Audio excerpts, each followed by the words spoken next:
আসসালামু আলাইকুম বন্ধুরা, সবাইকে স্বাগত জানাই আমার ইউটিউব চ্যানেলে কোড উইথ নবাবুরে। আমার লাস্ট যে HTML সিরিজটা ছিল, অনেকে আমাকে কমেন্ট করে বলছে ভিডিওগুলোতে সাউন্ড কম হচ্ছে। তো এটার জন্য আসলে আমি আন্তরিকভাবে দুঃখিত। ফার্স্ট টাইম ভিডিও রেকর্ড করতেছি, এই জন্য আমি আমার মাইক্রোফোনের কনফিগারেশনটা ঠিকভাবে করতে পারি নাই।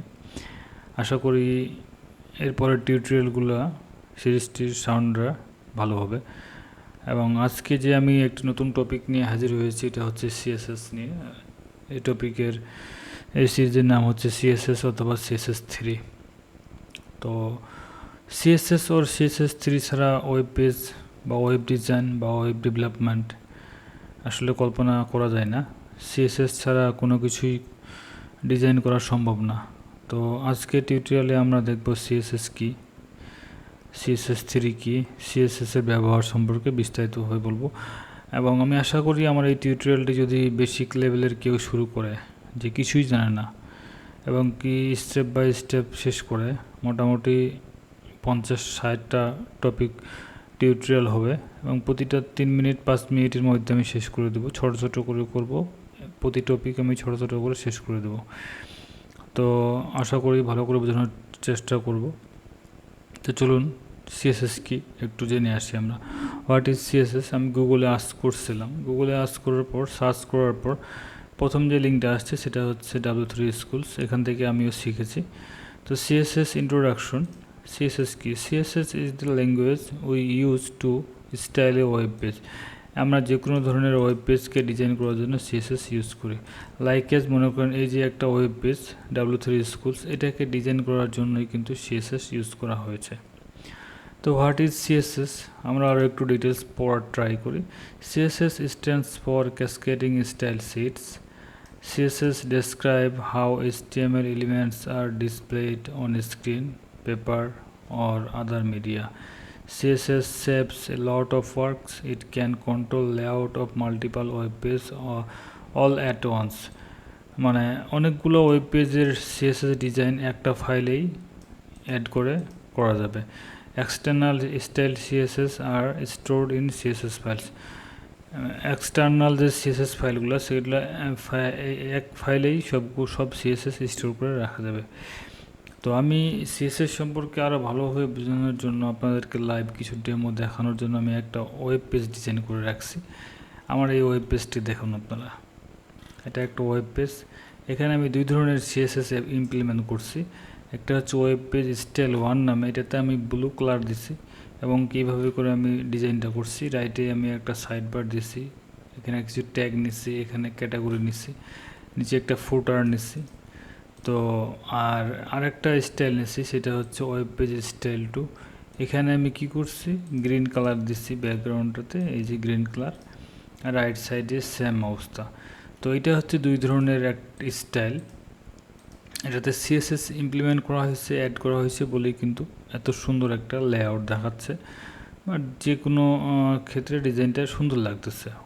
এটা একটা ওয়েব ডিজাইনের মধ্যে পড়তেছে। আর এইটার ক্ষেত্রে আমি যে HTML-টা ইউজ করছি, সেম HTML-টাও আমি কোনো CSS অ্যাপ্লাই করি না। এই দেখেন, এই সেম HTML-টাই আমি এখানে অ্যাপ্লাই করছি। দেখেন, ওইটাই HTML, সব কিছু ওইটাই, এটাতে কোনো প্রকার CSS নাই। এই জন্য আমি রেড কালার দিয়ে মার্ক করে দিচ্ছি, এটাতে নো CSS স্টাইল, এটাতে কোনো প্রকার CSS অ্যাড করা হয় নাই। দেখুন এখানে সেম অবস্থা, web page style 1 header, web page style 1 header, কোনো প্রকার এখানে যেমন গ্রিন দেখাচ্ছে, এখানে কিন্তু গ্রিন দেখাচ্ছে না। তারপর দেখেন same page defined style CSS, এখানে হচ্ছে same page defined style CSS। মোট কথা ডিজাইনটা পুরো ব্রোকেন অবস্থায় আছে। তো এটা হচ্ছে উইদাউট CSS ছাড়াই ইমপ্লিমেন্ট করা, আর এটা হচ্ছে এগুলোতে CSS ইমপ্লিমেন্ট করা। তো আমি এটা আরও বিশেষভাবে বোঝানোর জন্য আমি আমার এই ওয়েব প্রজেক্টটি ওপেন করে রাখছি সাবলাইম টেক্সটে, আপনাদেরকে বোঝানোর জন্য। এই যে এখানে আমি স্টাইল CSS-টা লিখছি, এটা হচ্ছে ইন্টারনাল CSS। তো আমরা internal, external and inline CSS এগুলো সব সম্পর্কে জানবো।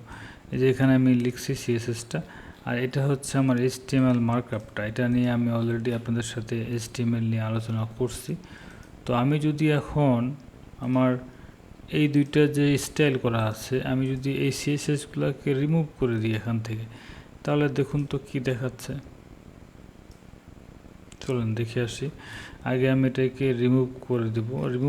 রিমুভ না করে আমি এটাকে কমেন্ট আউট করে দিতে পারি, কমেন্ট করতে পারি। কমেন্ট করলে এটা হাইড হয়ে যাবে, সিএসএসটা দেখেন হাইড হয়ে গেল। এখন যদি আমি এটাকে রিলোড দিই, দেখি কী অবস্থা দাঁড়ায় দেখুন তো। আমার মনে হচ্ছে সিএসএসটা হাইড হয় নাই, এই যে নিচেরটা হাইড হয় নাই। তো আমরা একটা কাজ করব, আমরা পুরোটাকে রিমুভ করে দিলাম, কেটে দিয়ে Ctrl+S দিয়ে সেভ করলাম। সেভ করার পর এখন যদি আমি রিফ্রেশ দিই, দেখুন আমার ডিজাইনের অবস্থা দেখেন পুরাই ভেঙে গেছে। ট্যাবটা কাজ করতেছে কারণ আমি বুটস্ট্র্যাপের জাভাস্ক্রিপ্ট ইউজ করছি। দেখতেই পাচ্ছেন আমার ডিজাইন লেআউট পুরাই ভেঙে গেছে।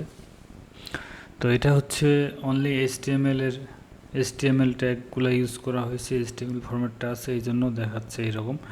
আমি যদি এখন CSS ইমপ্লিমেন্ট করি, ওই CSSটাকেই যদি আমি ইউজ করি, Ctrl+Z দেই, দিয়ে আমি Ctrl+S দিলাম, দিয়ে সেভ করলাম, দিয়ে এখানে আসে আমি রিলোড দিলাম, এই যে দেখুন ডিজাইনটা আবার চলে আসছে। এটাতে আগে থেকেই ছিল না, চলে আসছে। তো এটা কি বলা হয় CSS। মনে করুন আপনি একটা ঘর দিলেন, ঘর দেওয়ার আগে আপনি কি করবেন, আপনি একটা ঘরের পিলার উঠাবেন, ইট সিমেন্ট দিয়ে গাঁথুনি দিবেন, তারপরে আপনি প্লাস্টার করবেন। প্লাস্টার করার পর কি আপনি ওই অবস্থায় ঘরে থাকবেন না, আপনি অবশ্যই ঘরকে রং করবেন সুন্দর করে। তারপর রং করার পর যে আপনি রংটা করবেন, এটা কি বলা হয় CSS-এর কালার বা রং। এটাকেই আপনি মনে করবেন যে এটাই হচ্ছে CSS।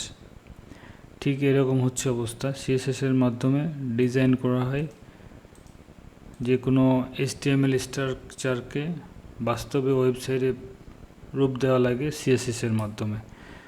তো আজকে আসলে ইন্ট্রোডাকশনে এর থেকে বেশি কিছু আমি আর বলতে চাচ্ছি না।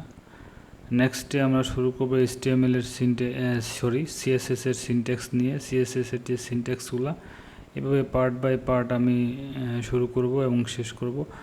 আশা করি এই টিউটোরিয়ালগুলো অনেক মজার হবে, আপনারা অবশ্যই দেখবেন এবং কি আমার চ্যানেলটি সাবস্ক্রাইব করতে ভুলবেন না। ধন্যবাদ সবাইকে, আসসালামু আলাইকুম।